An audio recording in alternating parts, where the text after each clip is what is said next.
Our next speaker is Ryan T. Anderson, and he researches and writes about marriage and religious liberty as the William E. Simon Fellow at the Heritage Foundation. He also focuses on justice and moral principles in economic thought, healthcare, and education, and his expertise in bioethic and natural law theory. His recent work at Heritage focuses on the constitutional questions surrounding same-sex marriage, and he is also the co-author with Princeton's Robert P. George and Sheriff Gurgis, sorry, it's a hard word, lame, of the acclaimed book, What is Marriage? Men and Women, a Defense. Justice Samuel Alito cited the book twice in his dissenting opinion in the Supreme Court case involving the Defense of Marriage Act.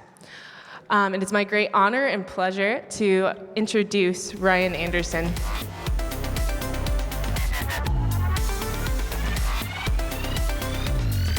Thank you all for coming. It's great to see so many young people at this conference and particularly at this talk.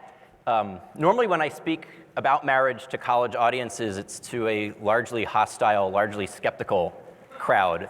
And I'm told that's not the case with this afternoon's audience. That said, I'm going to give a version of I have now almost a stump speech on the marriage question. And I'm going to give a shorter version of that since we only have 45 minutes. And I want to make sure I leave time for question and answers at the end. But I'll just mention that if you're intrigued by any of these ideas, there is a book that this talk is somewhat based off of. The title of the book is What is Marriage? Man and Woman, a Defense. It was co-authored by a classmate of mine from Princeton, Sharif Gurgis. No one pronounces his name correctly. And then a professor of ours from Princeton, Robbie George. And we come at the question of marriage from a perspective of natural law theory, more or less philosophy and social science. An earlier version of that argument we had published maybe 2 years before the book came out in the Harvard Journal of Law and Public Policy, just with the title, What is Marriage? So when we revised it, we added the subtitle just to make it clear where we stood, Man and Woman, a Defense. And more or less, how this work all came out is largely, I would say, based upon my undergraduate experience at Princeton. I arrived at college, I imagine like many of you, I was Catholic, but I hadn't really ever thought that critically about my faith, had never been that challenged by it. I had spent 12 years at a liberal Quaker school prior to going to college, and I was one of the only Catholics in my graduating class. I'm virtually certain that, I graduated in the year 2000. We had all just turned 18. We had an election that November in 2000, and I can predict with somewhat confidence that I was probably the only one who voted a certain direction when all of my classmates voted a different direction. That was just the environment that I was exposed to. And so as a result, I kind of had compartmentalized my life. Church, faith, religion was something I did on Sunday mornings. Monday through Fridays, I was at this largely secular Quaker school, and I wouldn't rock the boat too much. Which isn't to say I didn't rock the boat a little. But it was at college that I really started to think through some of the big questions. It was my sophomore year that the attacks of September 11th happened. It was a month before that President Bush had issued his executive order regarding embryonic stem cell research. And then it was my junior year that the Massachusetts Supreme Court redefined marriage in that state. So all of a sudden I have to think, what do I think about these large ethical, political questions about unborn human life, about embryonic life, life at the very earliest stage, about the justice of war and peace, and then also about the central institution of society, marriage and the family. And also, what do I think just about my faith in general? And so it was during this time at Princeton that I actually came to the conclusion that there was really no tension between faith and reason. I'm probably one, you hear lots of horror stories of people going off to the Northeast secular liberal higher education and losing their faith. I'm probably one of the stories of people who went to a place like Princeton and actually came out with a stronger faith. Largely because that's an appropriate reaction. We had a great chaplain. I don't know if focus is at Princeton now, but we had a great chaplain. The bishop had assigned a great priest to Princeton. We've had several priestly vocation comes out of that. We've had 2 Rhodes Scholars come out of Princeton, both of whom were daily mass attenders. And so there's this atmosphere of faith and reason aren't at loggerheads, but they go together. And so my early work after graduating was on the stem cell question. I graduated in 2004 from college, and my first job out of college was to do work for one of President Bush's bioethics council members. And it was during that time that I kind of got a fluidity in thinking about natural law theory and thinking about some of the philosophy that undergirds justice and the common good. Shortly thereafter, the question was more pressing, not so much about stem cells, was about the nature of the family and of marriage. And that's kind of where this collaborative work started.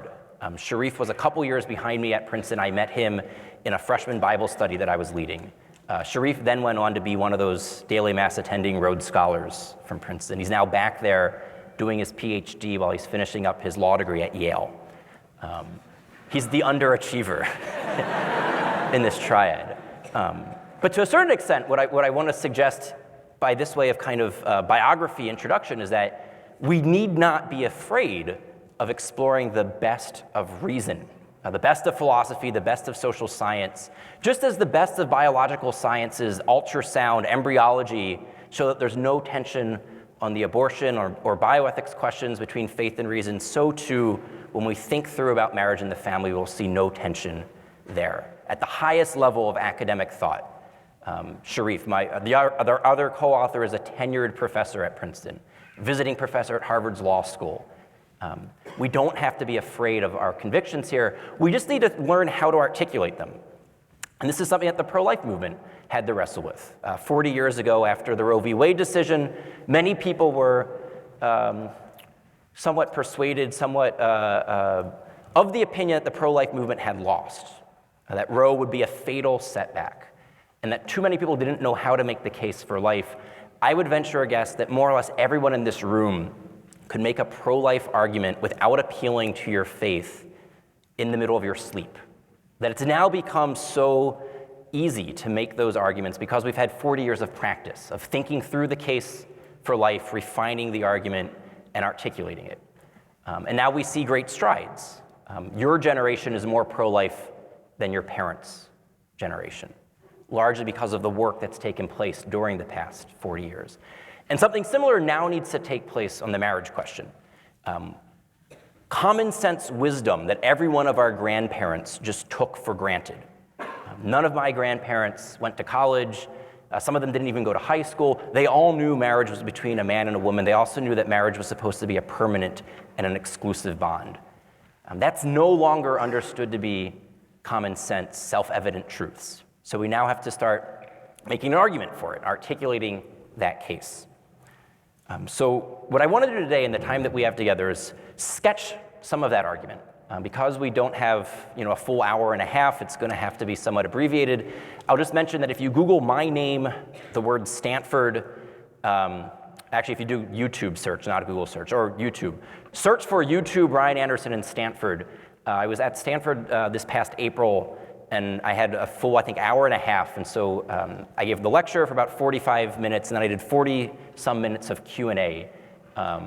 And it was professionally recorded. This was at a Stanford conference, and a Catholic media company had volunteered to film the whole thing with 3 different cameras, nice miking. Anyway, so you can get a fuller version of this on YouTube. But let me give you the basic gist here. Everyone in this room is in favor of marriage equality. We all want to see the law treat all marriages in the same way. We want to see all marriages treated equally by the law.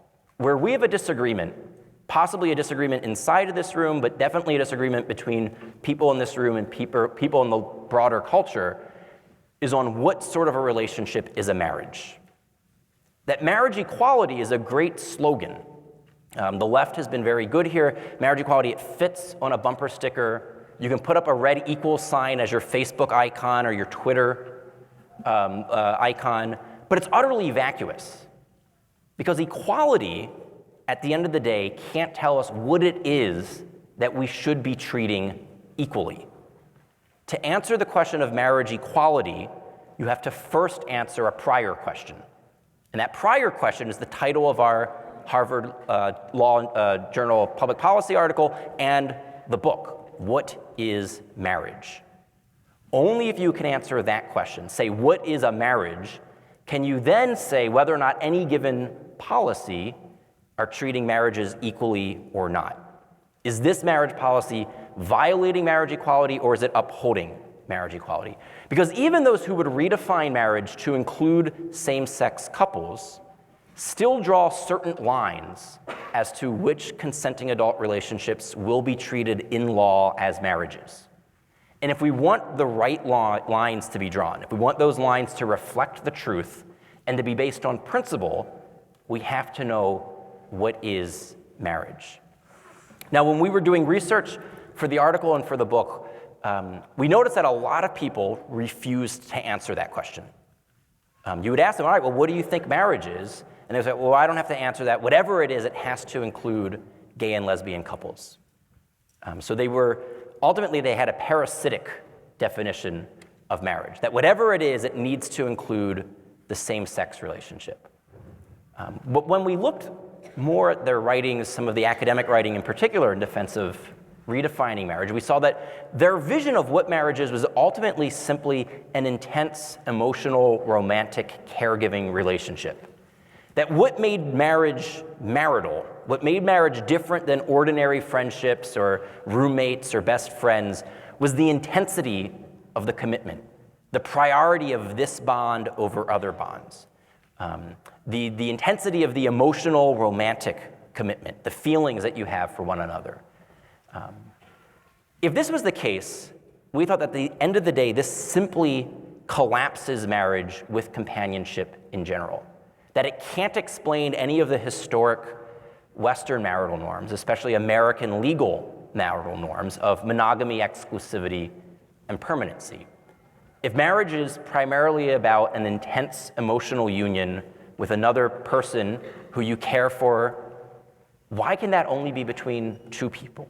Why can't 3, 4, or more people have an intense emotional relationship where they pledge to care for one another and live with one another and take care of one another? But at the same time, why would this union need to be permanent? What is it about emotional union just as such that requires that commitment of permanency, that pledge till death do us part? If marriage is simply about an emotional bond, why shouldn't it last for as long as the emotion lasts? Emotions can wax and they can wave. Why shouldn't marriage last as long as the love lasts? A popular slogan that came out of the 60s. And then lastly, why should it be an exclusive relationship? If you want to have a marriage that is sexually exclusive, that abides by principles of fidelity, that's fine and good, but maybe other people will have their emotional caregiving relationship enhanced by seeking out sexual fulfillment outside of marriage. So what is about marriage just as such, if it's understood as simply an intense, emotional, romantic, caregiving relationship, that would require it to be an exclusive relationship? And then lastly, why would the state be involved in the marriage business? In the words of the philosopher John Corvino, a professor of philosophy at Wayne State University, said, marriage is about your number one person. Why is the state in the business of affirming your number one person? Why is the government in the bedroom if marriage is simply about consenting adult romance? These were the challenges that we posed to those who were in favor of redefining marriage. We put these in the article, we put these in the book, we put these more or less in every university and law school lecture that we give. And we invite people during the Q&A to give us an understanding of marriage, answer the question of what is marriage, that would include both same-sex and opposite-sex couples, but only couples, and have a pledge of permanency, and be sexually exclusive, not just as optional add-ons, but as something that's inherent and intrinsic to the relationship. Explain why your definition of what marriage is requires these commitments. And explain why the government's in the business of recognizing this relationship and of somehow upholding those commitments. Now, if you noticed how I started out by painting this revisionist understanding of marriage, those who are in favor of redefining marriage, there's nothing distinctively homosexual about this. It's not as if there's same-sex marriage and then there's marriage. There are two different visions of what marriage is that are on the table. The vision that I've been talking about, we refer to it in the book as the revisionist vision of marriage. This is the vision that we got out of the sexual revolution.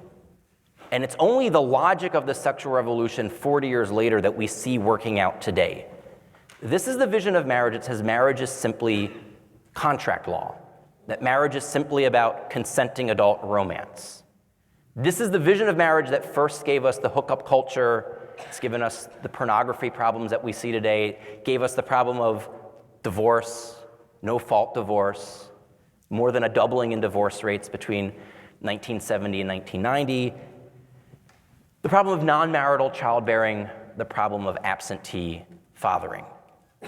So more or less, you have a certain vision of marriage that's now been taken to its logical conclusion. Same-sex marriage and same-sex relationships didn't cause this. It's not as if somehow all of the ills of the sexual revolution are to be placed at the doors of gays and lesbians. But it is the case, we argue, that same-sex marriage is only an intelligible possibility within a worldview that has already done so much damage to human sexuality and the family.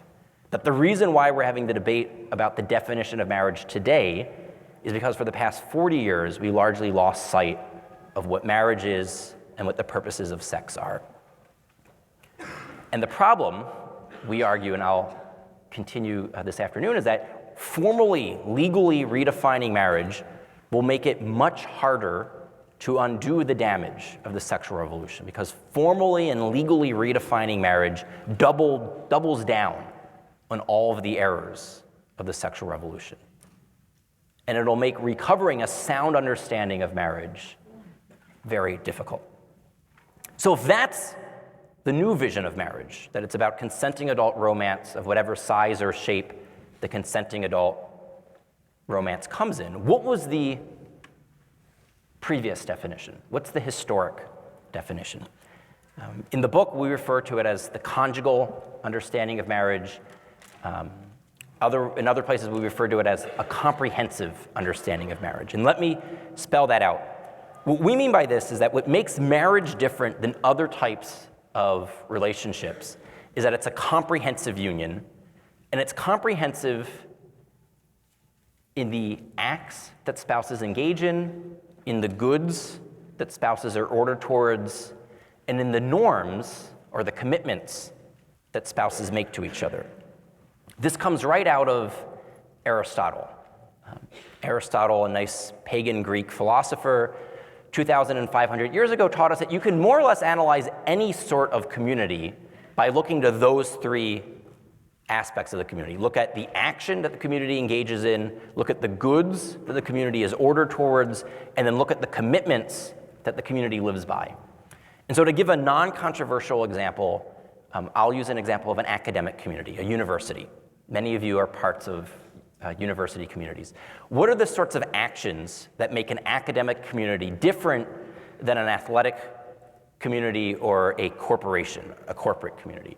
What are academic actions? Academic actions are the sorts of things that fill up most of your days as students or as professors. Professors, they deliver lectures while students attend lectures and take notes. Professors do research in libraries to then write books and write articles. Students then read those books, read those articles, take notes, write term papers. Professors then grade those term papers. Students and professors meet for office hours to discuss the papers. These are the sorts of activities that ideally constitute a university as an academic institution. Football games and tailgates and concerts are nice add-ons, but those aren't the heart of what makes a university an academic institution. Now, what are all of those actions ordered towards? What is the good that those actions are in pursuit of? Ideally, they're in pursuit of the truth.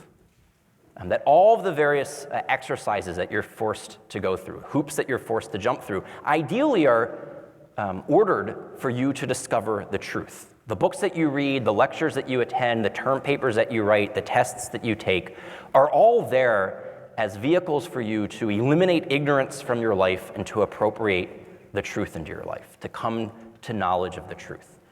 Which is why, ideally, you live by certain commitments at a university. Things like the honor code, things like citing all of your sources in your papers. If you're a scientist, not data mining, reporting all of your data, even the data that might undercut your hypothesis. Because ideally what you want here is not so much to prove how smart you are or how your preconceived notion was correct or to defend whatever your opinion is because it's yours, but it's to engage in the type of practice that's most likely to uncover the truth. And so citing all of your sources, living by the commitments of academic integrity, academic honesty, not data mining, not ignoring evidence that might prove a different hypothesis, more or less not doing what the UVA rape story did. Engaging in an exercise that's intending to put all of the evidence on the table to come to a better understanding of the truth are the types of commitments that scholars live by. And again, you can see how this distinguishes a university community from other sorts of things. It's not a propaganda machine. It's not a political campaign. It's not a marketing campaign. So again, that basic analysis of acts, goods, and commitments, let me apply that to the marital relationship. We say that marriage is a comprehensive community, and it's comprehensive in that the act that unites spouses unites them comprehensively, unites them at all levels of their personhood. It's comprehensive in that it unites them towards a good that is comprehensive. It's not the good of passing the next test. It's not the good of winning the next football game. It'll be the good of creating and then raising entire new human beings, about as comprehensive a horizon of goodness as you could imagine. And then lastly, it calls for comprehensive commitments, a comprehensive commitment throughout time, that pledge of permanency, and a comprehensive commitment at every moment in time, that pledge of exclusivity. Let me unpack this. So we say first that it's a comprehensive action that unites spouses at all levels of their personhood. So to unpack this, we have to say, all right, well, how is it that two people can unite comprehensively? To answer that question, we have to say, well, what is a human person? A human person is a dynamic unity of heart, soul, and body. We're not just ghosts and machines. We're not just spirits who somehow inhabit physical bodies, but we're a unity of body and soul, of mind and matter. So to unite with another person will require a union that's a union of hearts, a union of minds, but also a union of bodies. Ordinary friendships are just unions of hearts and minds. Your friends, your relationships with your friends normally don't entail a bodily union, or at least they shouldn't. So why is it that your spousal relationship will entail this bodily union, and how is it possible to unite comprehensively, bodily with another person? To answer that, we say, well, what is it about each and every one of us that makes us a single body? Why is it that we're not just a clump of cells, the way that some people will discuss an unborn child, as, oh, that's just a clump of cells? Why are we not just a heap of parts? The answer is that all the various subsystems in our body, our hearts, our lungs, tissues, muscles, liver, kidney, bones, all the various parts that go to make up me and that make up you are all integrated with each other. They're all coordinating with each other towards a common end of the whole. So I'm not just a clump of cells or a mass of tissue or a heap of parts. I'm actually one organism because all of my various organs are united comprehensively with one another towards the common good of my sustained biological organic life. And in all sorts of activities, I'm complete and whole and entire as an individual. When it comes to circulation, my heart and my veins and my arteries pumping blood all throughout my body, I'm fine as an individual. When it comes to respiration, my lungs, I can inhale and exhale, I'm breathing, they're oxidizing my blood just fine. Locomotion, I can walk across the stage and out the door when this lecture is over on my own. Digestion, we'll have dinner after this, each and every one of us on our own. We're complete. That in a man and a woman, when they unite in that conjugal act, truly become one flesh. So much so that 9 months later, it might require a name. For it to be comprehensive, it would also need to be exclusive. For it to be comprehensive at every moment in time means that you forsake all others. Wed leases and thruples and monogamous relationships directly undercut that public purpose of marriage because they increase the number of sexual partners that men and women have, and they decrease the amount of commitment that they have.